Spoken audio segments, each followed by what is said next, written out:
आज का टॉपिक है role of compounding in multiple return assumption. मतलब अलग अलग एसेट क्लास में लगाया, कोई 12, कोई 15, कोई 18, कोई 20 इस तरह का रिटर्न दिया, तो कैसे कंपाउंडिंग खेल खेलता है ये देखते हैं। और दूसरा इसी वीडियो में टॉपिक है compare and check your mutual fund category scheme. आपने किस कैटेगरी में रखा और उस कैटेगरी में कौन सा फंड अच्छा कर रहा है, इसके लिए बात करेंगे।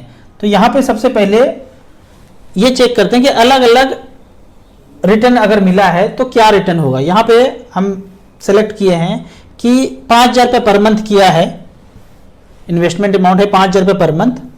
और एक स्कीम ने SIP A ने 12% का रिटर्न दिया, SIP B ने 15% का रिटर्न दिया और SIP C ने 20% का रिटर्न दिया। मिड कैप स्मॉल कैप में अलग अलग जगह पैसा लगा रहे हैं, अलग अलग ही रिटर्न मिलेगा।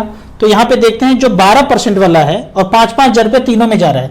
और मैं यहाँ ईयर लेता हूँ 15 साल। 15 साल वाले में जमा तो तीनों ही केस में 9 लाख रुपया होगा। 9 लाख इधर, 9 लाख उधर, 9 लाख ABC में 12, 15 और 20, 9 27 लाख रुपया जमा हुआ। तो एक में पैसा बना है 25,22,000 रुपया 12% के रेट से, और दूसरे में बना है 33,84,000 रुपया, और तीसरे ने जो 20% का रिटर्न दिया है यहाँ पे पैसा बना है 56,71,000 रुपया। तो यहाँ देखते हैं 5,000 रुपये पर मंथ 15 साल के लिए 12, 15 और 20% का रिटर्न। एक में 25 बना है, एक में 33, एक में 56। तीनों को जोड़ते हैं तो 1,14,00,000 रुपये पूरा होता है। जमा हम 15,000 रुपये पर मंथ कर रहे हैं, तो जमा टोटल हम कर दिए। एक स्कीम में 9 लाख रुपया गया तो 9 27 लाख रुपया जमा हुआ। 27 लाख के कंपेयर में ये सारा जो तामझाम पोर्टफोलियो बना तो 1,14,00,000 रुपये बना आने वाले 15 साल में। तो इसी तरह से कोई स्कीम अच्छा करेगा, कोई बहुत ज़्यादा अच्छा करेगा, कोई मिड में रहेगा। तो इस तरह से रिटर्न ही एक्सपेक्ट कर सकते हैं म्यूचुअल फंड में। ये सोचेंगे कि काश उसी में पैसा डाला होता जो सबसे ज़्यादा रिटर्न दिया, वो हो नहीं सकता है। कोई नहीं जानता है कि ये वाला स्कीम 20% रिटर्न देगा और ये 12 या 15, कोई जान ही नहीं सकता फ्यूचर के बारे में। तो इस तरह से ऊपर नीचे होगा ही होगा। बाद में रिग्रेट नहीं करना है कि इसमें हमने पैसा क्यों इन्वेस्ट कर दिया। हो सकता है कि 5 साल और बने रहेंगे तो ये ऊपर चला जाएगा और वो नीचे आ जाएगा, ऐसा ऊपर नीचे चलते रहता है। और दूसरा टॉपिक है, आपने किसी कैटेगरी में पैसा लगाया, उस कैटेगरी में और कौन कौन सा फंड बेहतर कर रहा है। तो सबसे पहले हमने लार्ज कैप सेलेक्ट किया है। ऑल है, AMC में सब है, हमने AMC सेलेक्ट नहीं किया है। सारे AMC 45, 46 जो भी है सारे हैं लार्ज कैप में। लास्ट 10 ईयर्स अगर 2 लाख रुपया लगाया और सबमिट किया, तो जब भी मैं सेलेक्ट करता हूं AUM वाइज सेलेक्ट करता हूं।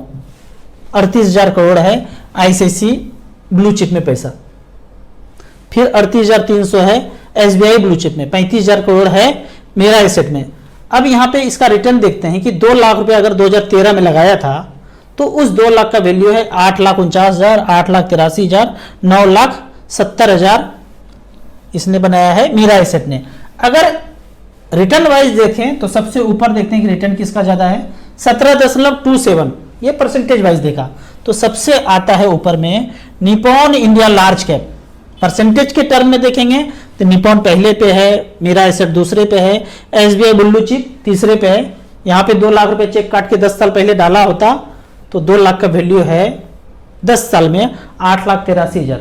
बैंक पोस्ट ऑफिस में सेफर जगह किए होंगे तो 10 साल में पैसा डबल भी नहीं होता है, और निकालने जाएंगे तो 20 से 30% टैक्स भी लगेगा। यहाँ पे टैक्स मात्र 10% है। तो इस तरह से करके लार्ज कैप कैटेगरी में आपने कंपेयर कर लिया। अब यदि आपने मिड कैप कैटेगरी लिया है तो मिड कैप कैटेगरी में सेम 10 साल वही 2-2 लाख रुपए पर मंथ किया, AUM वाइज सिलेक्ट कर लिया। सबसे पहले AUM है 42,000 crore, HDFC mid cap opportunity कितने परसेंट का रिटर्न दिया है, 22% का रिटर्न दिया है और 14 लाख रुपए बनाया है। सबसे AUM जिसका कम है उसका बात करते हैं। सबसे कम AUM है टॉरस डिस्कवरी, 88 करोड़ AUM है। पिछले 10 साल में 2 लाख का इसने बनाया है 12,55,000। यहां भी 20% का रिटर्न मिला है।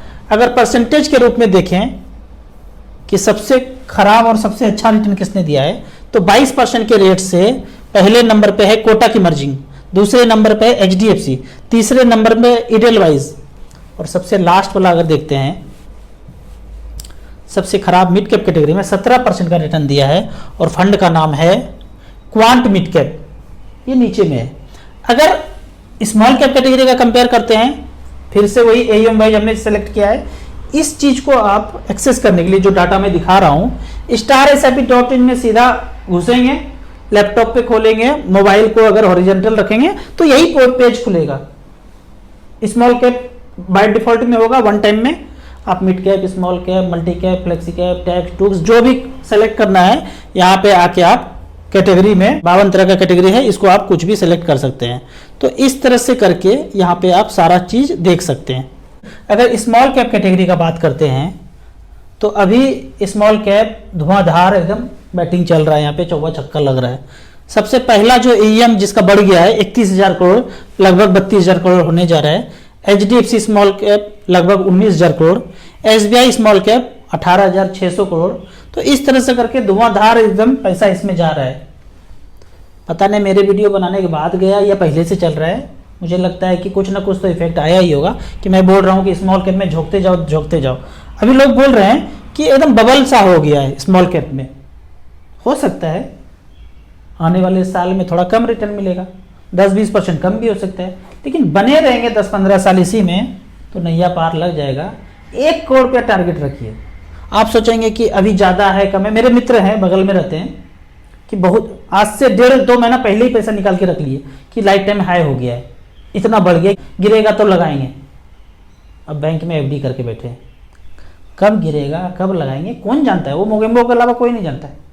जब गिराएगा मोगेम्बो तब खरीद लेंगे थोड़ा सा, लेकिन रिमेन पैसा इन्वेस्टेड रहिए जब तक फाइनेंशियल फ्रीडम नहीं मिल जाता है। हमने तो आज तक कभी निकाला ही नहीं पैसा, झोंकने के अलावा कुछ किया ही नहीं। अब धीरे धीरे खर्चा बढ़ेगा तो निकालेंगे। ये सोचेंगे कि गिरेगा तो लगाऊंगा, कौन जानता है गिरेगा, कौन जानता है कि यहाँ से 10% बढ़ नहीं जाएगा, 15% बढ़ नहीं जाएगा। जब गिर जाएगा जो झाड़ झुड़ के फिर लगा देंगे। तो इस तरह से करके आप अपने कैटेगरी को कंपेयर कर सकते हैं। एक कैटेगरी और बात करते हैं, मान लेते हैं टैक्स वाले में पैसा तो हर साल लगता ही लगता है ELSS कैटेगरी में। और ELSS में मैं मान के चलता हूं कि 1 लाख रुपया आप म्यूचुअल फंड के स्कीम में डालते हैं, बाकी 50,000 कहीं और डाल रहे होंगे 80C के अंदर। 1 लाख रुपया आपने ELSS में डाला तो AUM वाइज पहले देख लेते हैं। AUM वाइज देखेंगे तो एक्सिस लॉन्ग टर्म इक्विटी सबसे ज्यादा AUM है 32,000 करोड़। इसने पिछले 10 साल में 16.94% का रिटर्न दिया है और इस रिटर्न में कोई चार्ज नहीं कटेगा। हमको देना है, फंड मैनेजर है, MC है, टीवी मीडिया रिंगटोन कुछ भी इसमें नहीं बचेगा। ये सब कुछ काट करके ही आपको दिया जा रहा है। ऑलरेडी 2% 1.5% जो कटना था काट के, अभी तो एक्सपेंस थोड़ा कम हो गया है लगभग 1.3 1.2 इस तरह से, तो वो काट के ही आपको दिखाया जा रहा है। नहीं कटता तो 17-18% रिटर्न दिखता, वो काट के ही दिखाया जा रहा है। तो 1 लाख का वैल्यू पिछले 10 साल में 4,78,000 बनाया है। अभी एक्सिस का परफॉर्मेंस दूसरे के कंपेयर में थोड़ा अच्छा नहीं है। पिछले 10 साल का बात करें तो SBI लॉन्ग टर्म इक्विटी ने अच्छा किया है। 80C में टैक्स के तहत जो फंड आता है 1 लाख का 4,42,000 बनाया है। ये तो हमने AUM वाइज चेक कर रहे हैं। अगर परसेंटेज वाइज देखेंगे तो 23% का रिटर्न कौन सा है देख लेते हैं इसको। क्वांट टैक्स प्लान दूसरे पे है, बंधन टैक्स एडवांटेज तीसरा है, DSP टैक्स सेवर। तो कोई जानता नहीं है कि कौन सा ऊपर जाएगा कौन सा नीचे जाएगा। बेहतर है किसी भी कैटेगरी में टॉप का जो 4-5 है AUM वाइज उसमें पैसा आप झोंकते जाइए। आपको टैक्स वाला में लगना है 1 लाख लगाना है, 25,000 रुपये सब में झोंक दीजिए। जो AUM वाइज सबसे ज्यादा है एक्सिस, SBI, आदित्य, निपॉन में झोंक दीजिए, कभी न कभी ऊपर आ जाएगा। और जो कंपेयर बताया था 12, 15, 20 एवरेज के रूप में आपको इस तरह का रिटर्न मिल जाएगा। अब एक क्वेश्चन आया है, कमेंट्स है, कमेंट इस तरह से है कि 50 लाख रुपए लोन लेके 10% पे लोन लूं और उस पैसे को झोंक दूं निपॉन स्मॉल कैप में तो कितना पैसा हो जाएगा, बहुत ज्यादा मालामाल हो जाएंगे। इस पे वीडियो में पहले भी बनाया हूं कि ऐसा सोचने से कोई मालामाल नहीं हो पाएंगे। 50 लाख रुपए का लोन लिया और लोन लेके इन्वेस्ट कर दिया तो ये तो जिंदगी में कभी करना नहीं है। क्यों नहीं करना ये बता देता हूं। लोन लिया तो कुछ ना कुछ तो जेब से पैसा देना पड़ेगा ना, EMI भरना पड़ेगा ना। आपने 10 साल लिया, 15 साल लिया, 20 साल लिया, 5 साल लिया, कितना साल भी लिया, जेब से जाएगा पैसा। उस जेब से जितना भी पैसा जा रहा है 25,000, 30,000, 40,000 जो भी जा रहा है उसी का SIP कर दीजिए और उसी को 15 साल तक करते रहेंगे या 10 साल करते रहेंगे और 15% का रिटर्न मिले तो मान लेते हैं कि 2 करोड़ रुपए बनता है, मान लेता हूं।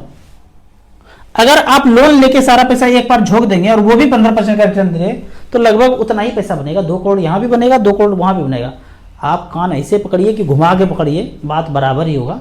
तो बेहतर है कि लोन वोन नहीं लेना है, जो भी अपने पास पैसा है, जो भी हम जिसमें सक्षम है उतना ही पैसा लगाना है आपको। इसी तरह म्यूचुअल फंड के बारे में और कुछ जानना है, इन्वेस्टमेंट के बारे में जानना है, तो इस नंबर पर मुझे व्हाट्सअप कर सकते हैं। क्वेश्चन आप कमेंट सेक्शन में पूछते रहिए, हम आपको इसी तरह जवाब